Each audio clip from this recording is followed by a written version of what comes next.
Hello, and welcome back to Oracles with Rev.Shola. Of course, I'm your host, Clarice, and today I am joined with Rev.Shola himself, as well as two beautiful people. Please introduce yourselves. Hi everyone, I'm Tuluwala Shawatayo. Hi everyone, my name is Tumishe Palugu. Alright, so today we're going to be talking about everything relationships, friendships in church, of course, marriage, courtship, dating, everything. So grab your popcorn, grab your snacks, and tune in for a wonderful time. First question: what is the difference between dating and courtship? Me. Yeah.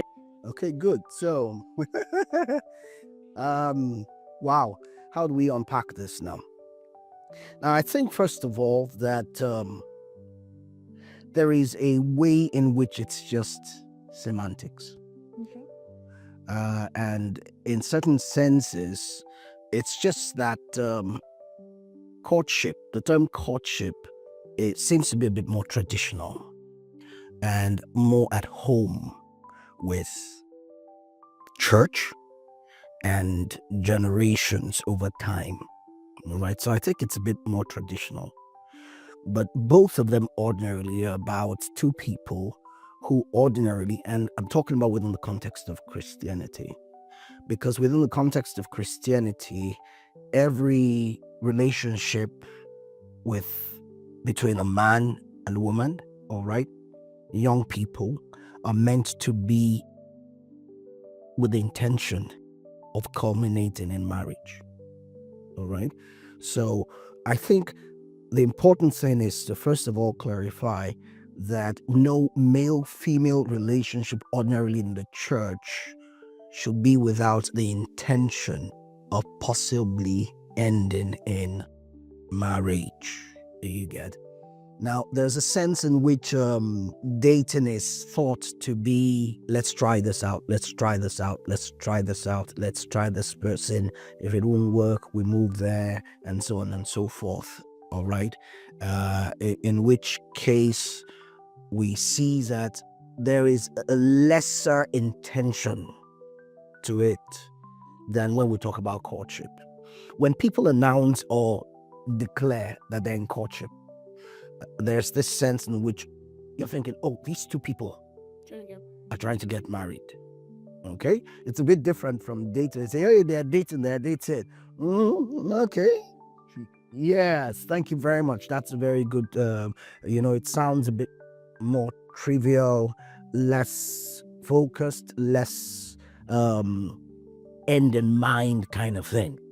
All right? So I think that's the difference. But be that as it may, I think what we need to always remember as Christians is that every person you're considering going into a relationship with, male, female, and those relationships are defined by some measure of exclusiveness. And I think that's the issue, whether it's dating, whether it's courtship, what you're saying is two people who ordinarily individuals could have been friends, just going about their lives normally, are trying to introduce some measure of exclusiveness to the relationship.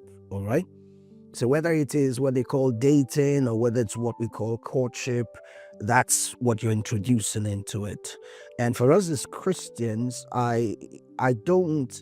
it's right, it's wise that as soon as you start thinking of inclusiveness, it should be with the intention of marriage. So if you're not thinking about marriage, ending up in marriage, don't introduce exclusiveness into those relationships. Yes, because exclusiveness adds some pressures to your life that you should only start accommodating when you're thinking of marriage. Yes, without that intention, without both of you agreeing that you're going on that journey, you should not put that pressure into the mix of your relationship as friends, male and female. You should not. So once exclusiveness comes into it, we're declaring we have an intention here towards marriage. Okay. At times people also think about that it's a transition from more of a casual or more, should I say, secretive thing. I would say we're dating, but once we start informing authorities and people, right, who have accountability over us, somehow it transitions into courtship. You get? So I think the major difference is, particularly for us in the church, that courtship seems to be an announcement of we're going this journey down the aisle sooner than later, or sooner or later we're going down the aisle and we're preparing towards that. I just want to clarify. So, are we saying that, for us as believers, what we should look at is courtship, basically? Something, because, you mentioned how in the world, when we talk about dating, it's something very chill, something very, not something intentional. So, does that mean when we talk about we believers, we should have courtship in mind instead, not just the flimsy dating thing and just let's see how it goes, but the intentionality, the accountability that is present in courtship? Yeah, I think it's safe and wise to say yes, that's it. All right, because I made mention of once you start talking about exclusiveness, she's exclusive to me, he's exclusive to me, stuff, and that's what we, once that comes in, like I said, it introduces pressures, all kinds of pressures. It also means that you are, in a way, excluding yourself from other people, other opportunities. It's also exposure. You're exposing yourself to people who jealousy. And why do you want people to be jealous or resentful towards you over a relationship that will not translate into your future?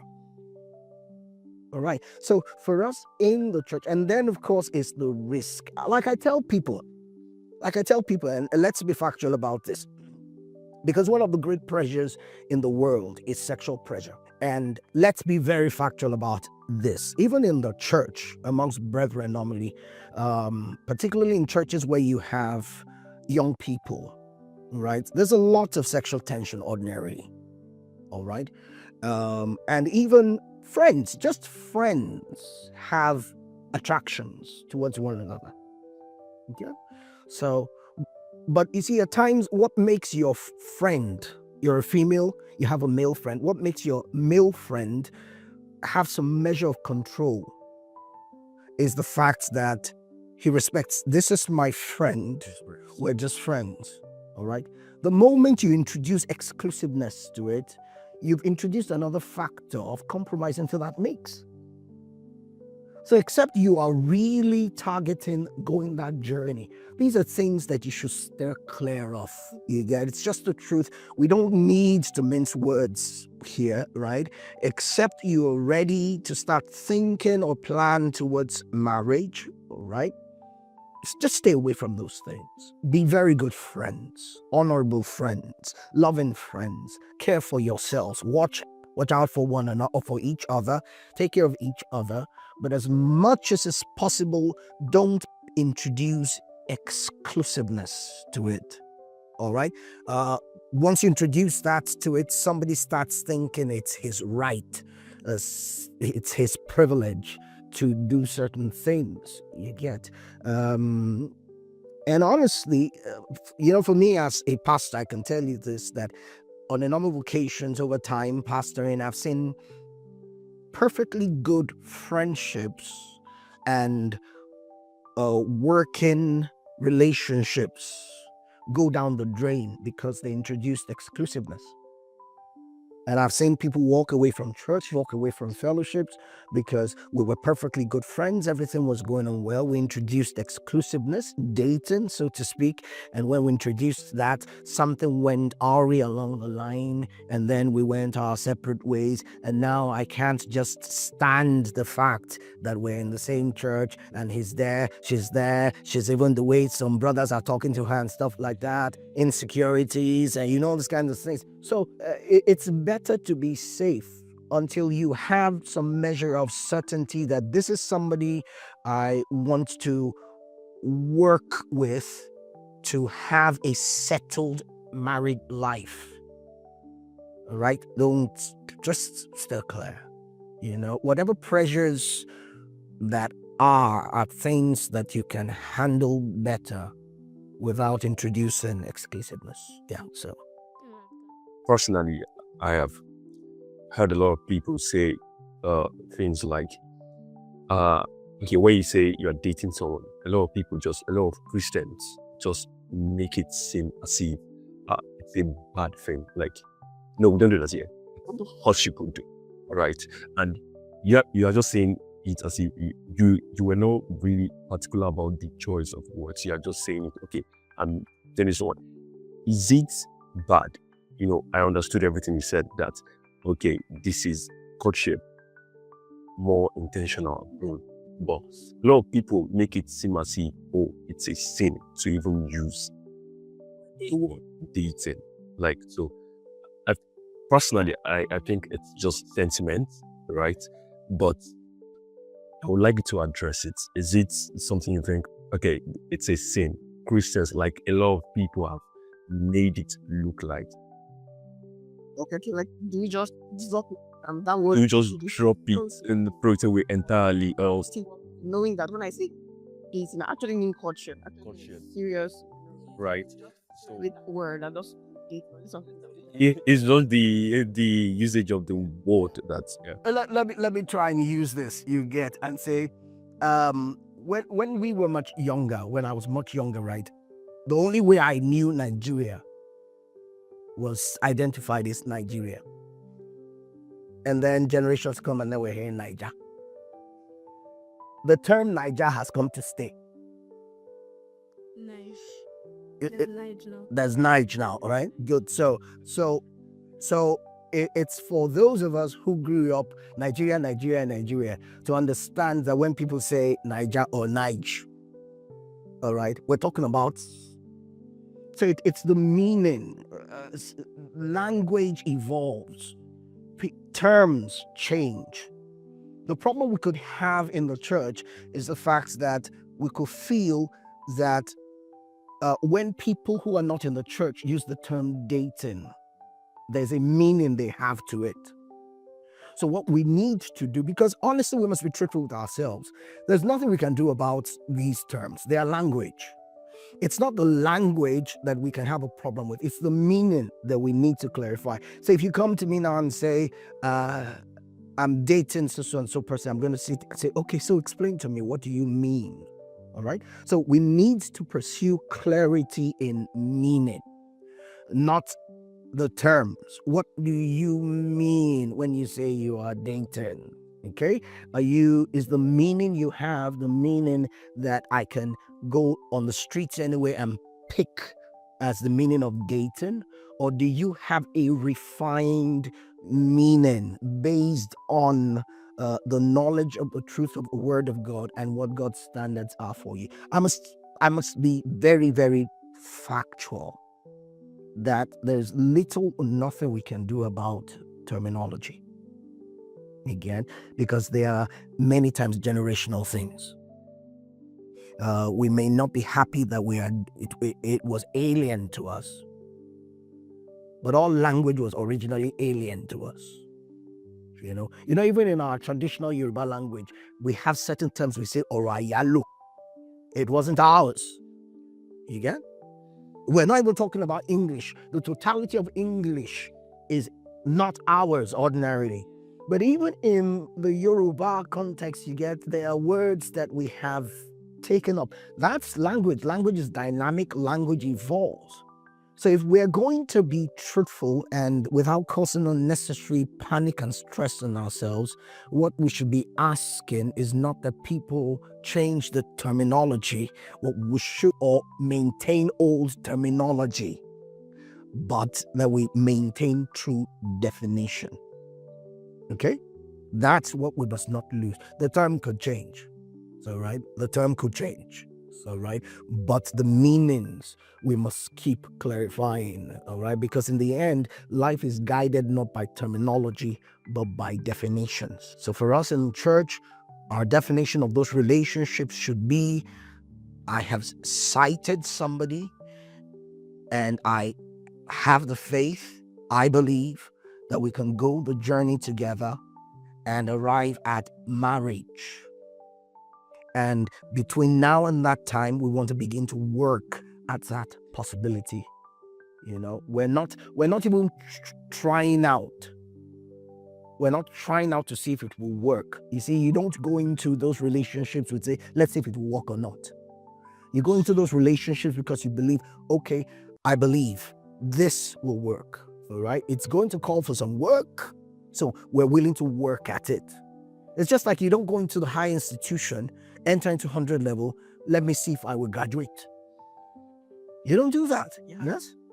You go with the intention that you are going to graduate. Is it going to be easy? No, there are going to be challenges, serious challenges. You know, it's all across the world. There are serious challenges, all right? But you don't go with the mind of, let me see, I will start BSc Physiology, let me see if I can graduate. No, you entered BSc Physiology and you started with the intention of finishing. So even in those relationships where you adopt exclusiveness, you're adopting exclusiveness with the faith that you should finish. So it's not the terminology. There's little or nothing you can do about the terminology. And you have to get wise, not to get offended when somebody says, we're dating. Hey, it doesn't matter what they said. It's what they mean and what they're doing that matters. Yeah. Okay, what was it on courtship? How long should courtship last? Oh my God. Like, is it like we can start courting this 2026 and then we do not get married until 2028? Or like we know that we're courting this 2026, we're getting married like by December? Okay. Now I know that many times people. Let me give you an instance. You get, as a married man, right? I entered into a relationship with my wife, I think 7 years before we got married. Yes. 7 years. I declared my intentions, you get, and that's what I'm saying, you get. We didn't start dating the way people, let's see what will happen, right? When I talked to her, it was with that intention, okay? She waited. She agreed with you in the beginning. Yes. Wow.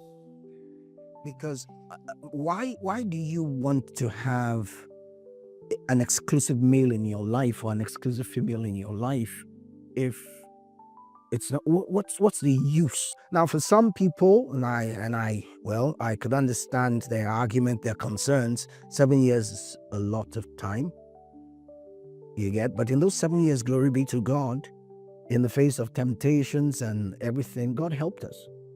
Okay.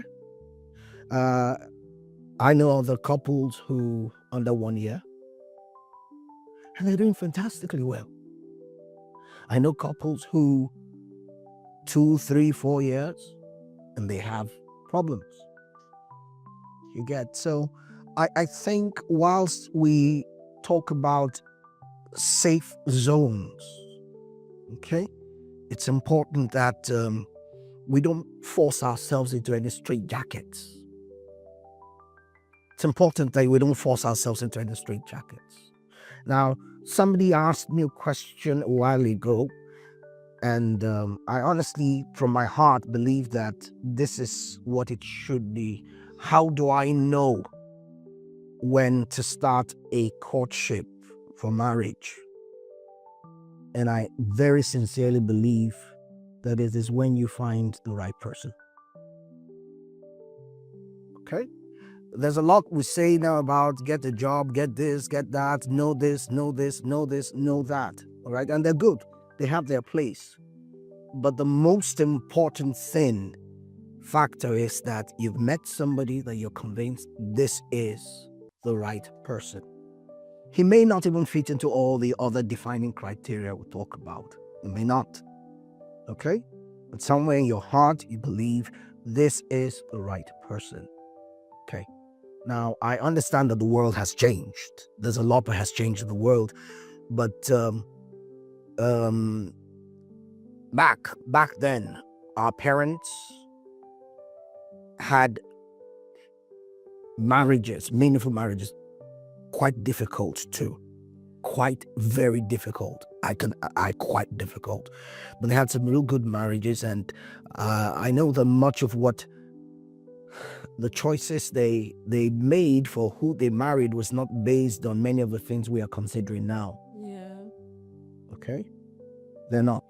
Even some of the so-called spiritual considerations we have now,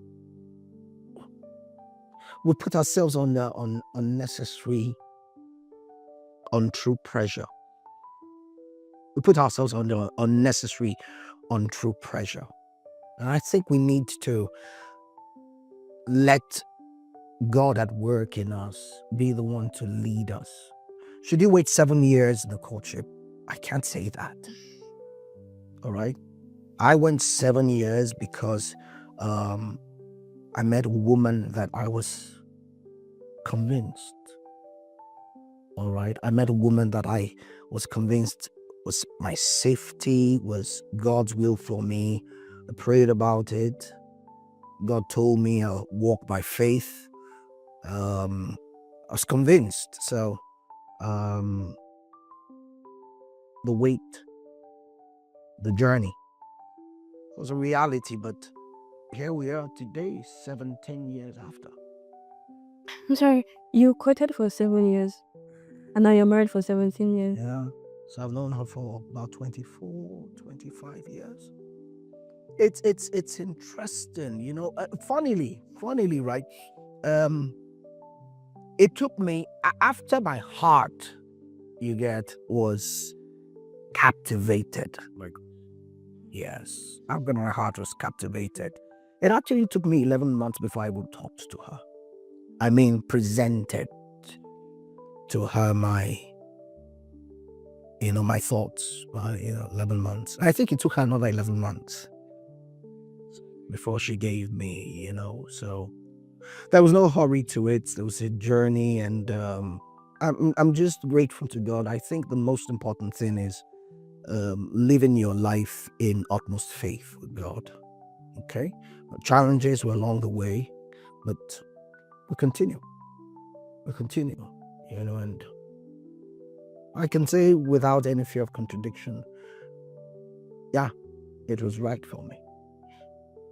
But what was right for me isn't necessarily what will be right for you. Our journeys are uniquely crafted by God. Our journeys are uniquely crafted by God. We can only... I remember, because I remember because, we actually met at a singing group called the Lord's Army, okay? Musician. And so that's where we met. That's this music group called the Lord's Army. And, oh my God. Amazing group, amazing people. She was more like the youngest in a group of sisters, big sisters, friends, and things like that. Then in that group, amazing, really amazing set of people, So, we used to go for rehearsals, and my heart had fallen so strong and deep.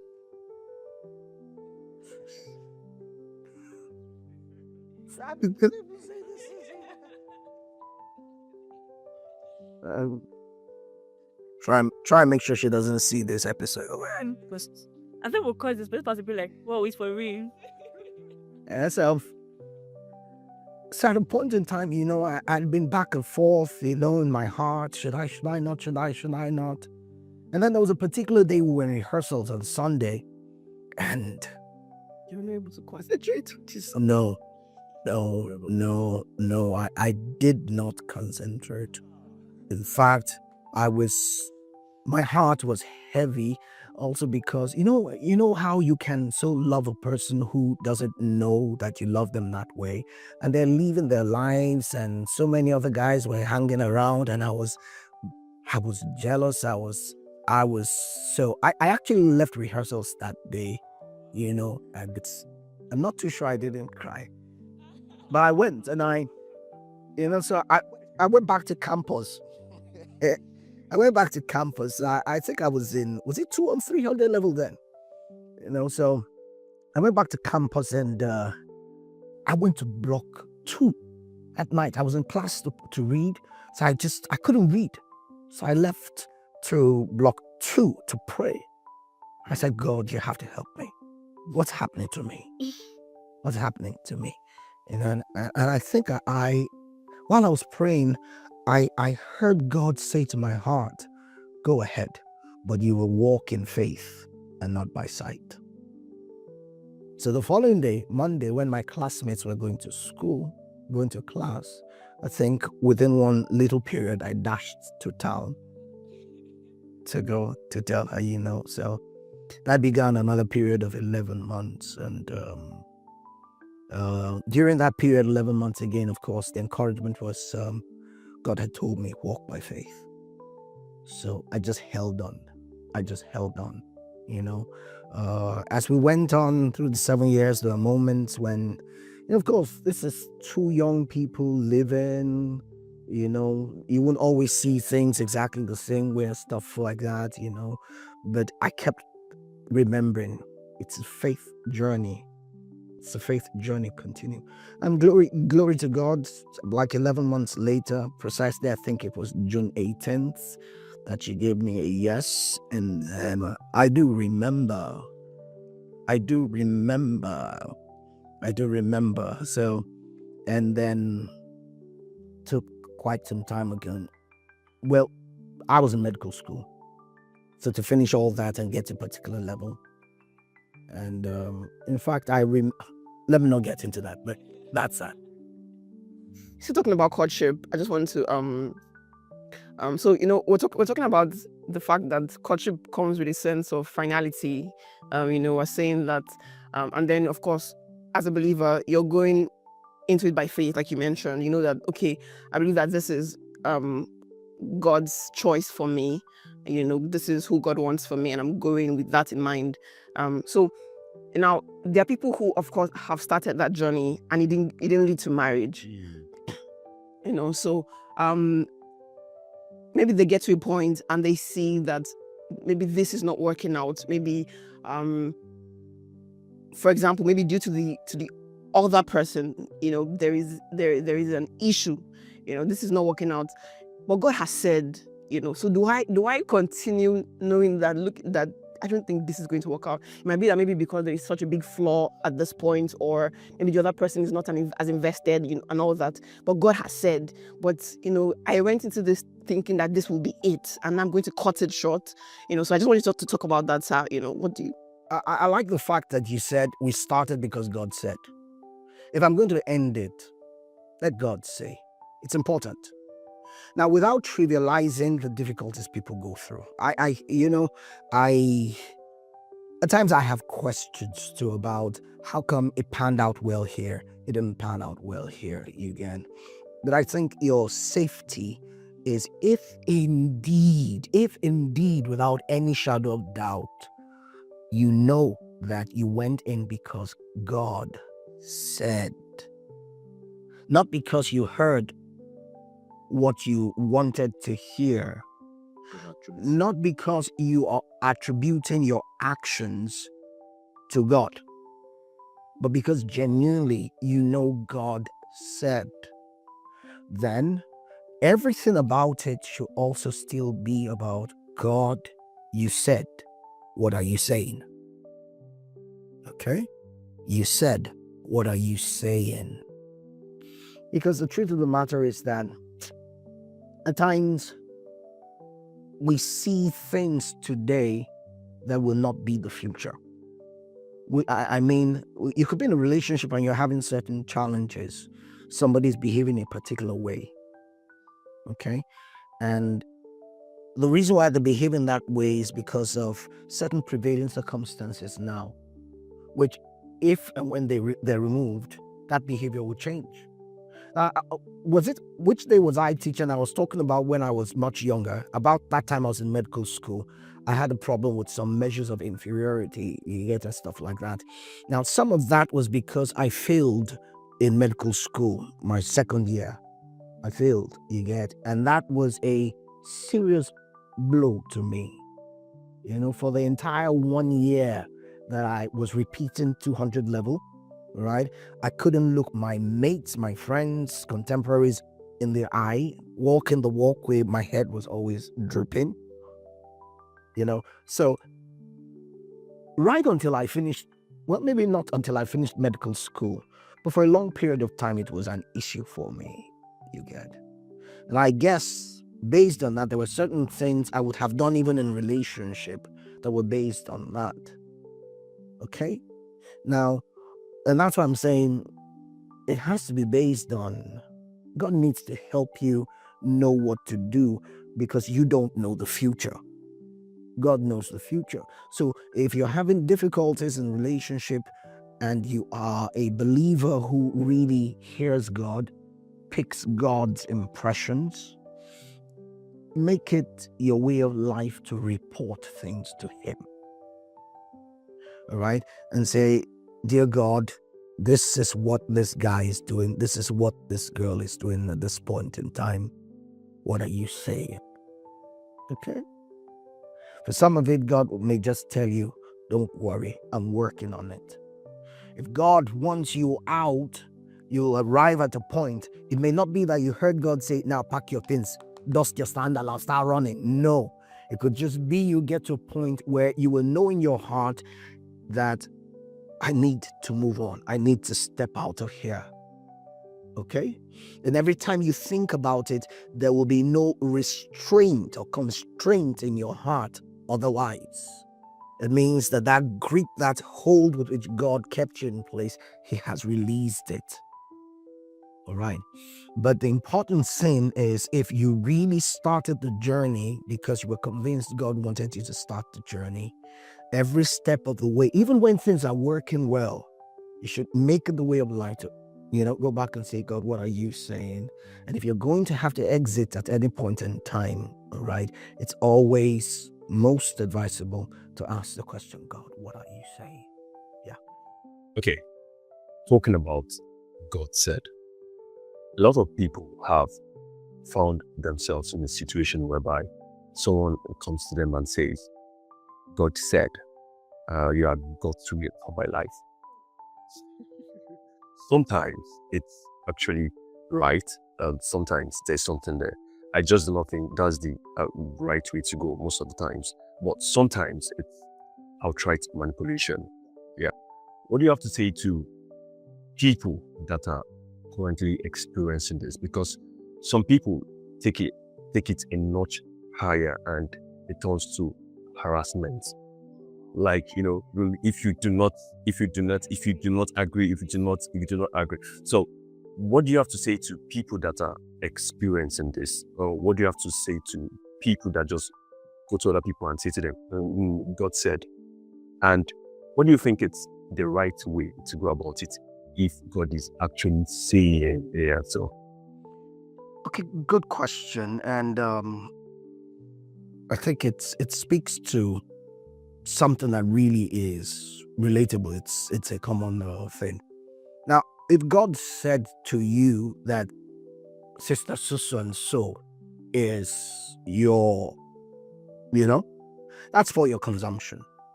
It's not for hers. All right? It's your consumption. You're the one who, He said that to you to give you instruction, to give you encouragement, to give you confirmation. Okay? So now that you have God's confirmation, go and do your thing. And what is your sin? It's not God who is going to marry that sister now. All right? For me, I think, first of all, any sister who is approached by a brother who says, God said that you are my wife. Also, it's not smart. It's just not, maybe I shouldn't be that conclusive. Yeah. Because some people maybe are just not refined, you get. Yes, maybe they're just not refined, you get. But it's not God who wants you for a wife. I'm the one who wants you for a wife. Okay? It's not God who is in love with you. It's not God who needs you as a helpmeet. I'm the one. So it's your case you should present, not God's case. All right? When I come and say God said, I'm saying I'm presenting God's case to you. Whether God really said or not, it's manipulative. Whether God said or not, it is manipulative. It's not the way. It's a relationship between you as a believing man and a believing woman, and you should win her heart yourself. Of course, now knowing that you have God's backing, it should give you confidence. It should give you perseverance. You get? Because the process of winning another person's heart may not just be instantaneous. You get? So you could win. You have to win her heart. You have to. So whatever it takes. And so you tell God, say, okay, now that you give me the go ahead, what's the wisdom for winning this lady's heart? Because different ladies, there are, see, a lot of things we teach. Ma'am,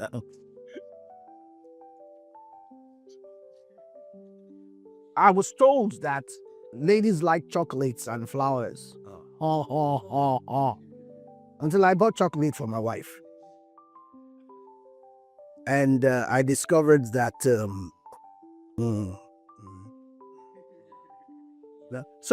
you need to know, you need to be sensitive, you need to be intelligent. At times you start trying certain things out with sensitivity and observation to see, oh, this is I'm good. Oh, no. I am not eliciting a response, I'm eliciting a reaction here. So you withdraw quickly. But you learn, you be open. And then any sincere brother who wants to win the heart of a person should not think himself to be Superman. You get?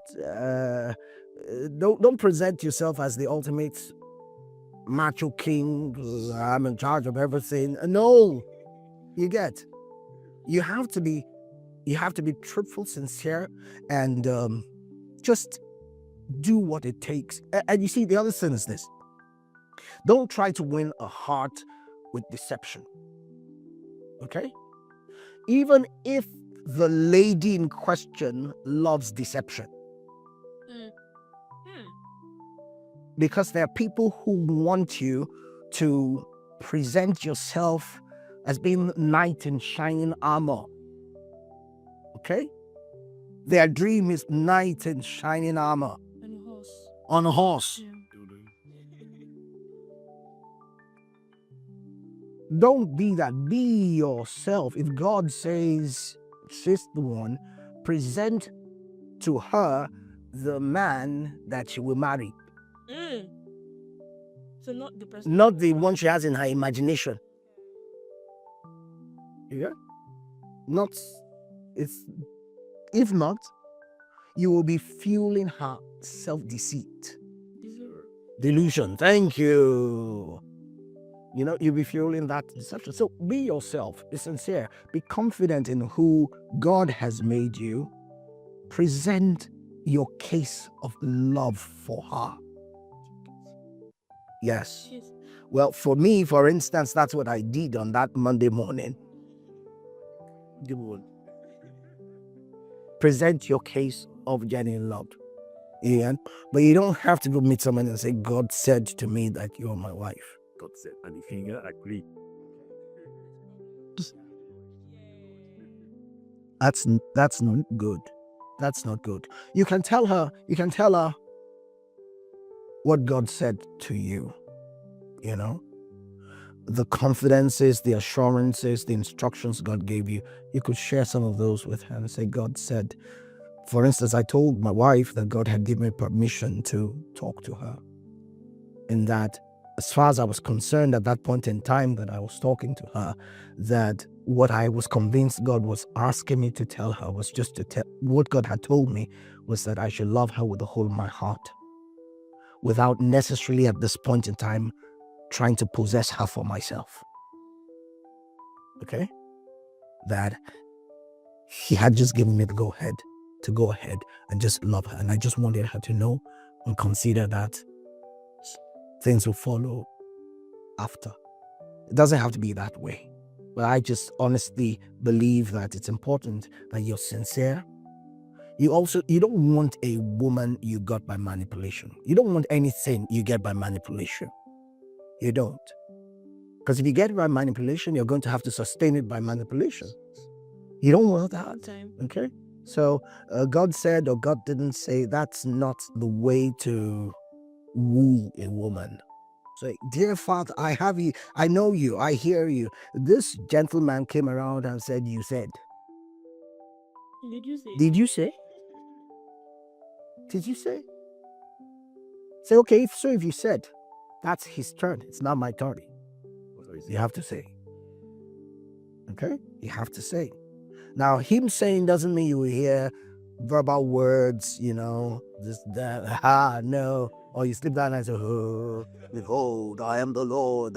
Persuasions, perceptions out of genuineness. But I really encourage every believer, and not just with respect to relationships, when it comes to marriage and all the relationships, train yourself to be, number one, sincere and truthful before God and before all men. Lose the need to manipulate or give people impressions about yourself that are not true. Learn to be original and truthful. And then fourthly, perhaps, I want to say, particularly for us as men, learn to be honorable. Learn to be honorable.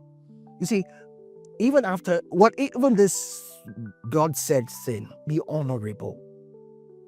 It's being an honorable person that prevents you from wanting to manipulate and take advantage of people. Be honorable.